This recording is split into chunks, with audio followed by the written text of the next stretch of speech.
What's up, y'all? It's Fozzy Whittaker here. You're watching Third and Longhorn. Like and subscribe. Hook 'em. Hey, what's up, everybody? Welcome back to another special interview edition of Third and Longhorn. This week, we have an extremely distinguished guest. We wanted to take you guys kind of inside the inner workings of the university. And so today, we have, and I'm going to 100% mess this up, Executive Senior Associate Athletic Director, Andrew Hamor. Andrew, welcome. Half of this clap is for you. Yes. You got that on the first try. Well, I read it, so I cheated.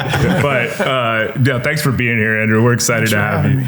Well, so we always start this off with a what brought you to Texas, and I know you've had a couple stints here and with the spot at Kansas State in between. But what brought you to Texas originally, and kind of take us through your story?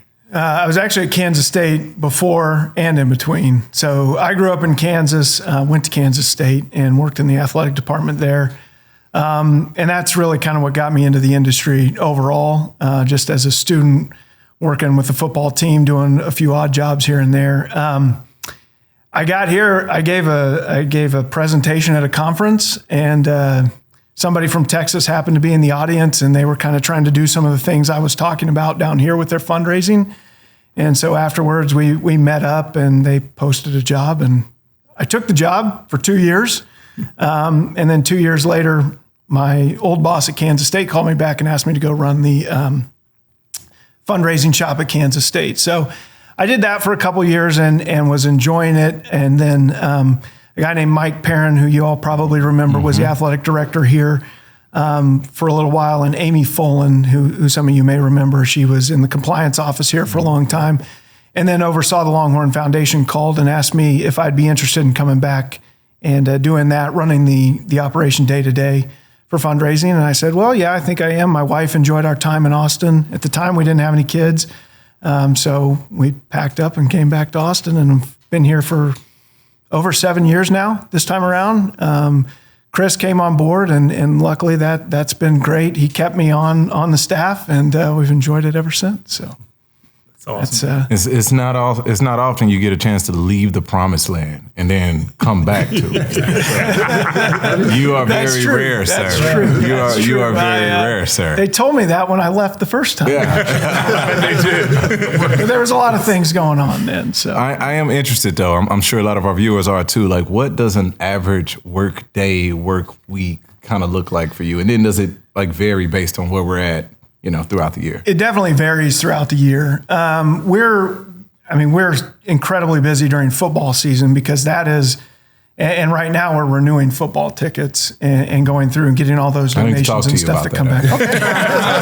So we actually brought you here today. Well, I brought my notebook to take some notes just in case. Me plus 3. Yeah. So it does. I wouldn't say there's like a really average or typical day. It does change throughout the year. Football takes a majority of our time. And during this time of year too, I travel a lot more and go see donors in Houston, Dallas, Midland, wherever I need to go to see them. So, but the average day is tough to define because it's just wherever you need to go and get done whatever you need to do. Yeah, well, I got to read your title again. I'm sorry, but when it says Executive Senior Associate Athletic Director. That just leads me to my question. You wear a lot of different hats, right? That just doesn't tell the whole story. In a simple format, what all hats are you wearing? Primarily, so the title is a long way to say I oversee the Longhorn Foundation. Okay. And so that encompasses all of our fundraising for the athletic department. We do endowments, we do capital gifts, suites, premium seating, all of that type of stuff. And we also do all the special events for the athletic department as well. So that really encompasses everything the Longhorn Foundation does. So like, I'll use an example. You happen to get inducted into the College Football Hall of Fame this year, which was certainly a special event. So our office put together some events surrounding that, and hopefully you and your family and friends enjoyed that. Awesome. You need to go back, yes. And then Getting decked The second time. I think we go every year. And also getting to the first one twice. We'll see. Yeah, renewing your Hall of Fame. And then so everything basically that is financially where we're bringing in any money is going to flow through the Longhorn Foundation. So I'm very curious. It piques my interest. You talked about football kind of bearing most of your time. Mm-hmm. How do you kind of manage fundraising for other sports? Is that kind of in your wheelhouse too, or is that somebody else underneath you, or how do you do the time management across, like around the year? Yeah. What does that look like for you? Yeah, well, thank you for bringing that up. We do. I do want to clarify. We fundraise for every sport. For everybody. We have opportunity fundraising. We have 21 sports, and we want to fund all of them at a level where they can win a championship, right? There we So go. that is part of our charge.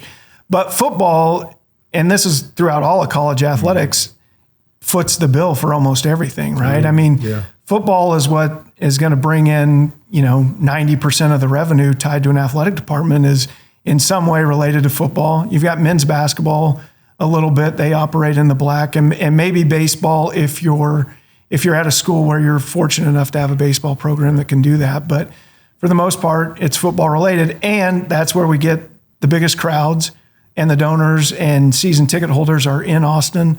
So I'm going to spend the majority of my time where I can be efficient and visit with them and see them, and that typically happens around football games. Gotcha. So then, for fundraising, is like you're out here convincing people to donate, to be a part of what we're trying to build at UT, right? So that's a skill. I mean, like that in itself is a skill. Fundraising Like is a big skill. Yeah. How do you how did you develop that skill?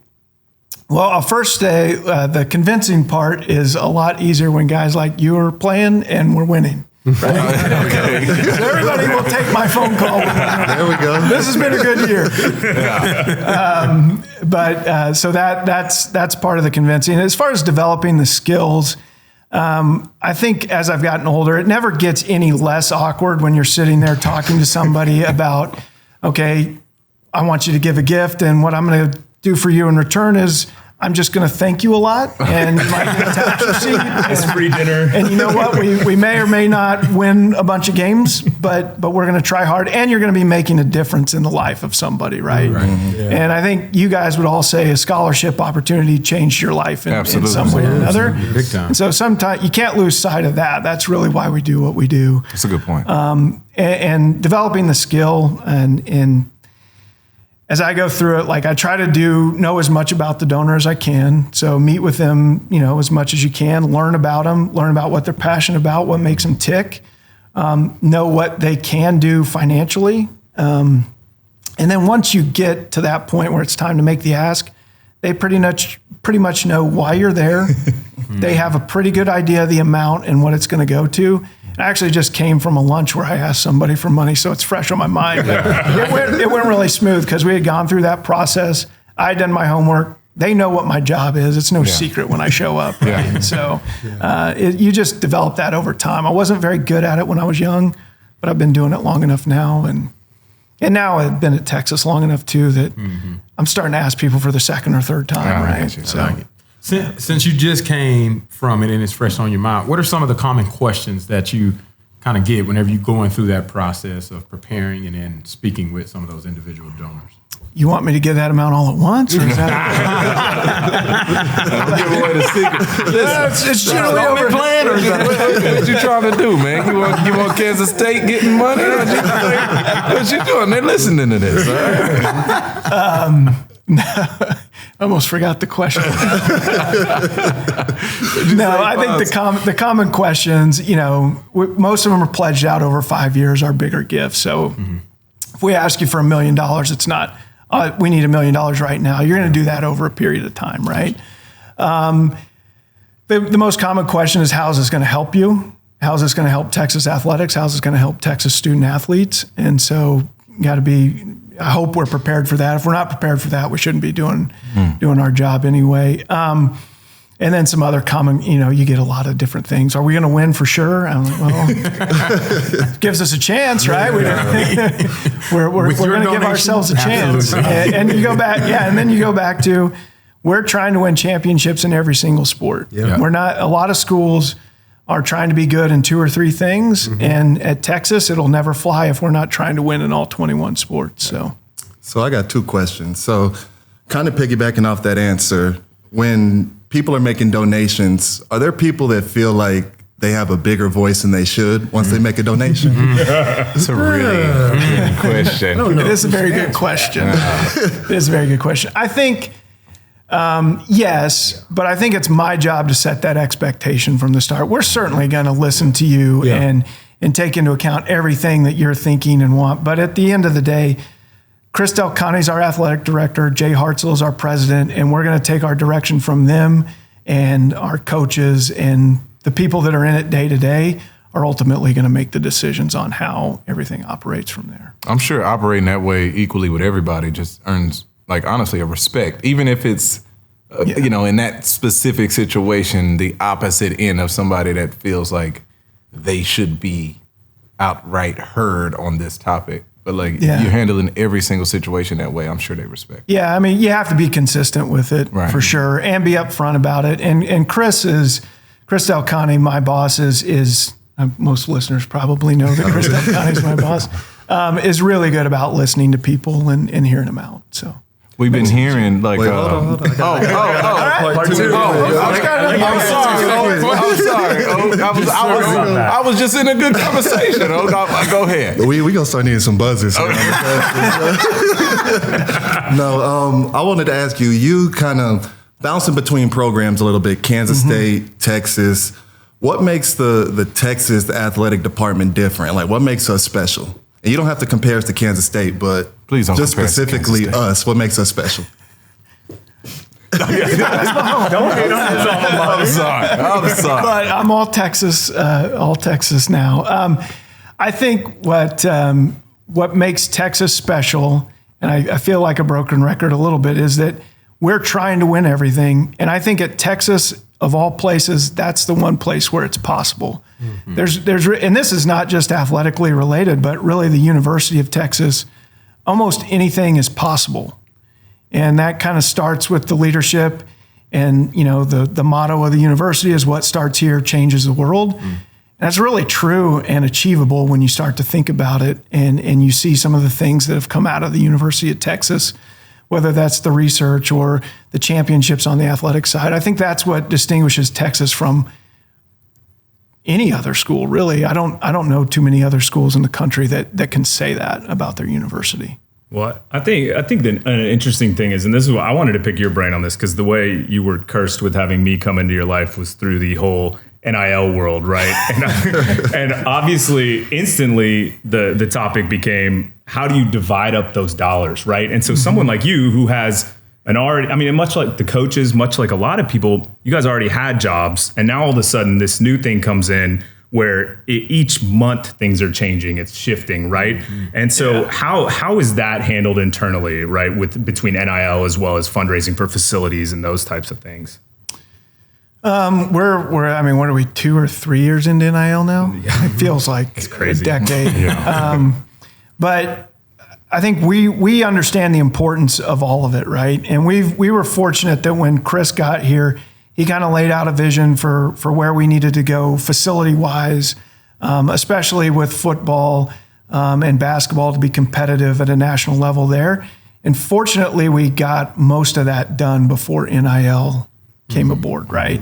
So that's allowed us to take our staff and say, we still got some fundraising to do internally and that, but we also need to have the NIL conversation with every single donor and make sure that they understand that both are important. And I'm not going to tell them how to split it, but we'd like them to split it some way and do both. And so we've been able to, I think, do a pretty good job of having those conversations simultaneously. And I think our NIL program is strong. And there's some limitations on what we can do with that, but we try to go right up to that line. And our fundraising has remained strong too. And I think that, going back to what sets Texas apart, is our size is a huge advantage to us. We have, thousands and thousands and thousands of people that are interested and want to give. And so you can kind of take that and say, all right, you don't all have to do this or all have to do NIL, but we need everybody to do something. And we're fortunate that our financial resources with a lot of our alumni and fans are significant enough that they can do both. And so we've been able to take advantage of that. But it's certainly complicated it. And I hope at a national level we get to some clarity where, Right. you know, whether that comes in-house to all the athletic departments or we just agree on here's kind of a common set of principles and rules we're all going to operate by, that would be great for everybody. Yeah, I can't imagine what your conversations were like, because I know what we went through when we were originally trying to, you know, raise funds for NIL, and it was getting kicked out of the room instantly of like kids shouldn't make money in school to then like, okay, this is becoming more accepted, all the way to like now it's kind of a standard. So now for you guys, I can't imagine trying to split up the pie or whatever it is, but you're right. I never thought about it that way, and that you guys had gotten those big things done. Yeah. But I think that flips into the next question of, I know last week we had quite a few large announcements by Chris Del Conte about new projects, and I know the people would love for you to take people through those, and I'm sure you want to anyway. Yeah, absolutely. Yeah, I'd love to have this platform to talk about. Come on, man. So I'll just speak. There we go. Pick up the mic. Take it. Now, our next big project, and the one that we're currently fundraising for, and we'll start construction on this summer, is a football training facility. And so what we're going to do right there on the site of the Steve Hicks School of Social Work now is put in a full 120 yard indoor field in there that'll have garage doors that roll up that go out to a natural grass full outdoor field as well. And then underneath that, we're going to put a parking garage, because, you know, we need places to park. You know, student athletes need to park their cars somewhere. And alum. Right? And alum. We'll put some. You guys have a spot to park when you go in there. And then we have a little hospitality space there where the Silver Spurs, the group that takes care of Bevo, are helping with some fundraising for the project, and that'll be their spot on game day to gather and stuff. So we're excited about it. It's really needed. I know when y'all played, you either probably boarded a yellow school bus or walked over to the Denius Fields, which have served their purpose and been great, but it's not really great from a time management standpoint. That probably adds 45 minutes to the beginning or to the end. Right. We used to think too that like sometimes they were just doing certain stuff to like they want eyes on us throughout the day. And it was like, let's have a 40-minute walk to it. So we're trying to be a little bit more efficient with everybody's time there. And again, going back to, we're here to win championships at that level. Right. And so if you're going to be a championship program, you have to look like a championship program and invest in it. And that was kind of the next step. And I would never say the last step, but you know, that's the big one that's out there right now, is getting that football training facility done. And the technology you can put in there. And some of you guys may have had this in your NFL practice areas. I know it's been more common lately, but you can put some video equipment in there, and you can show film up on the big screen while you're practicing. So the defense is looking this way and they see the screen behind them, and you can kind of teach as you're out on the practice facility with the cameras. Yeah. DJ, like, we did not. Out of pure curiosity, so then what happens to Old Denius? That was going to be my question. Yeah. TBD. At the moment. So we'll figure that out. We're still gonna need it, you know, for 2 years. We won't have the training facility done until the fall of 26. Yeah. I can tell you what to do with it. It's traffic is bad right there. So this is what the donor sounds like. This is what the donor. I can tell you what to do with it. I got an idea right now. Man. I'll add that one. Yeah. I think that's going to be awesome for especially recruiters. Like when they come in and be able to, that's going to be convenient to show them that, especially being new. Obviously, University of Texas checks a lot of boxes to come here, but to have that, man, it's going to be, that's just add in the game day atmosphere too. Oh man, I can't wait. The game day and you know, the Moncrief facility has been redone totally and modernized. Yeah, so. I was ashamed. I got lost. Yes. I spent a good amount of my life. I still get lost. And I got lost in Moncrief, but it is absolutely gorgeous. And we just opened the new recruiting space with that too. Have you guys been there since that? I haven't seen that. You guys should come up. I saw it. Oh man, I hadn't seen it, and so it's done now. It's done now. Yeah, come up and we should do a live tour on site. We There could we'll come over. Okay, Look what you just committed to. Congrats. I have a question, and I want to know like how often you get asked this question, and then the answer. Okay. Real grass in DKR. Every day. You were the first one today. Yeah. But every day almost. The answer is our intent is to do that in the fall of 26 as well. Oh, no. So you get the practice fields done. We've got a good grass field there, and then bring it into DKR as well. So I don't think I'm spilling any tea there. Chris has said that publicly, and he said that last week in his town hall. But that's been the plan for a while now, and so from fall of 2026. Wait, but from a non-player perspective, look, I get it from the player's perspective. Why does everyone care so much? Is it a looks? I think it's a looks thing for one. I think, you just think back, like you imagine in your mind when you think about football, you're thinking about grass and some grass stains and stuff. I think Jay had 1 year on grass, and then when I came in, he had a couple years. Hold on.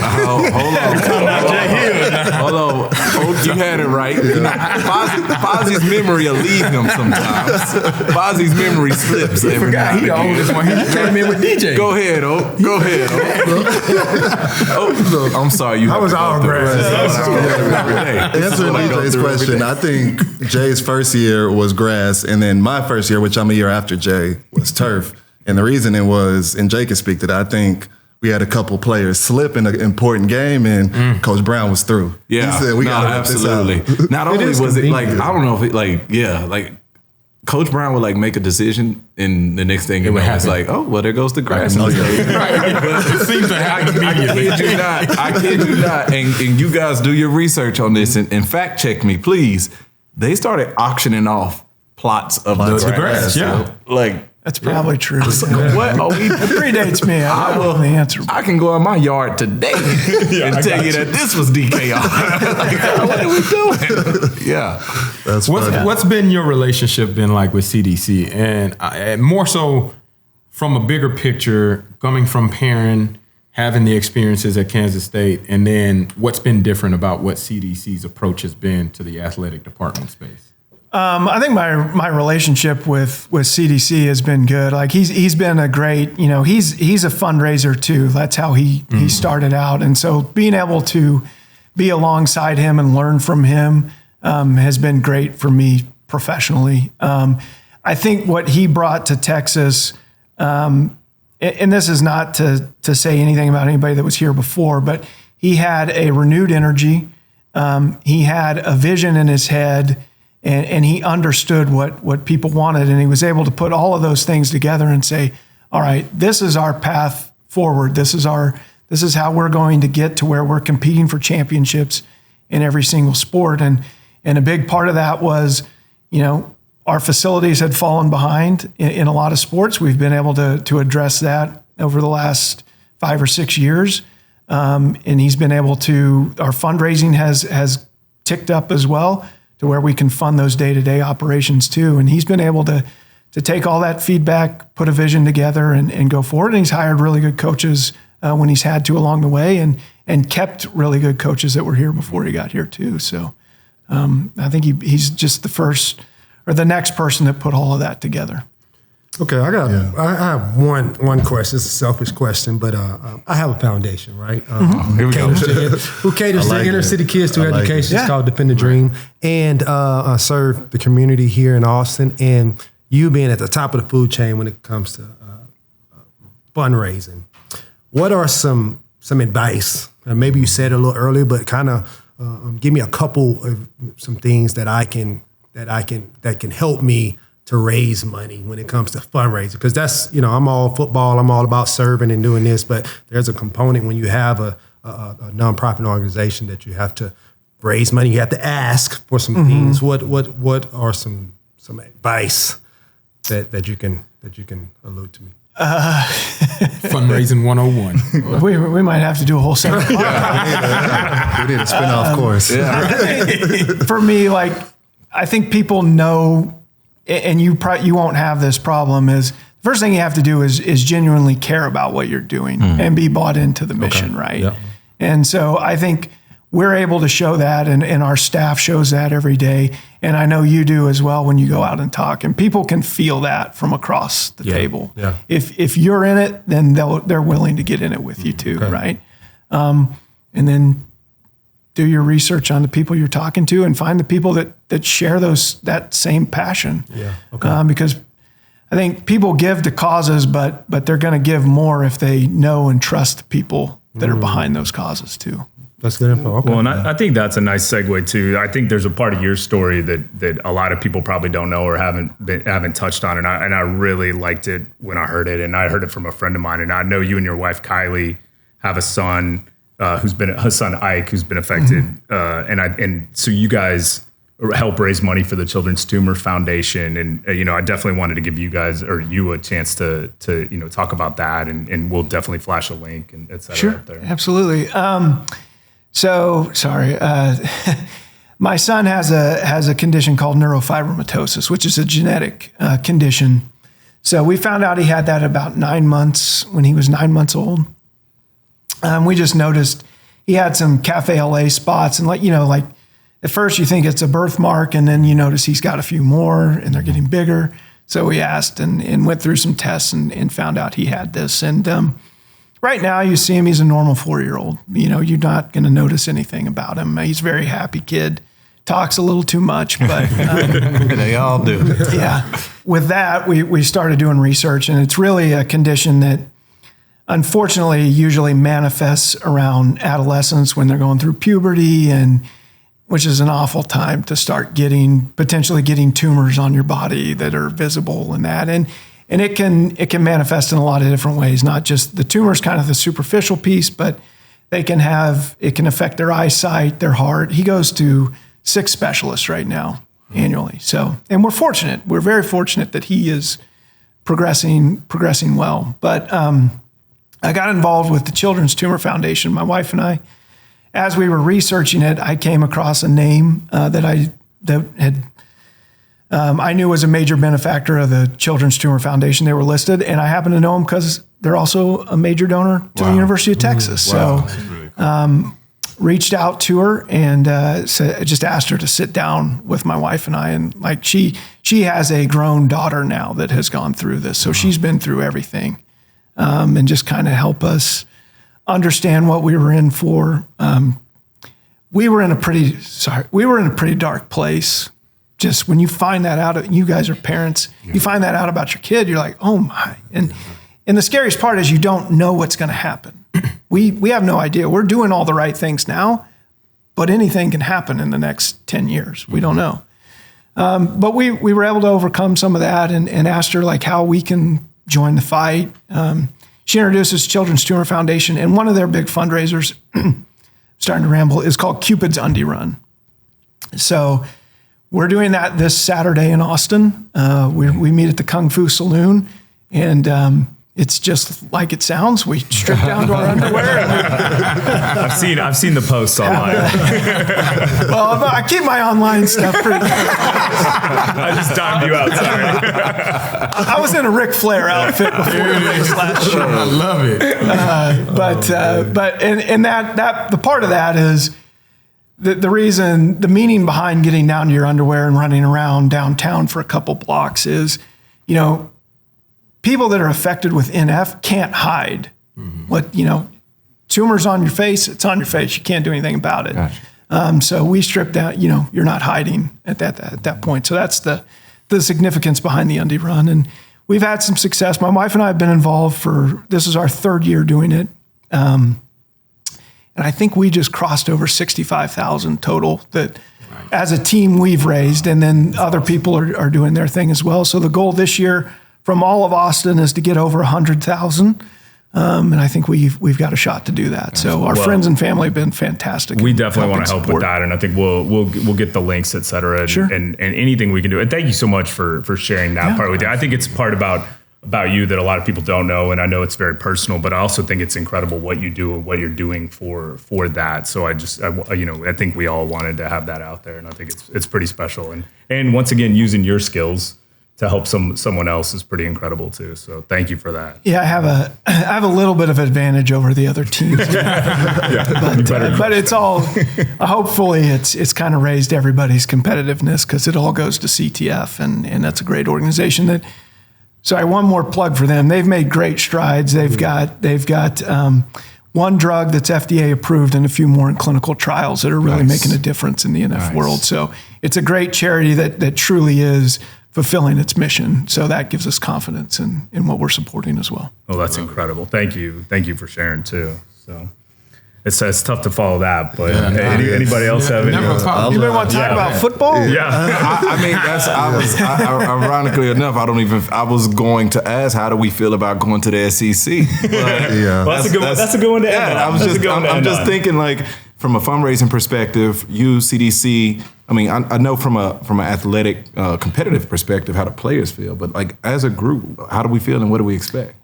Not even from their performance, just what does that do to everything that you do? Well, the energy has been fantastic ever since. I remember the day the story broke. CDC and I were doing an event in Colorado, and so we were in Aspen, walking into a place and, down the street, and somebody stops, rolls down their window, and yells at CDC. And it happened to be a Texas Tech fan that said, "Thanks for."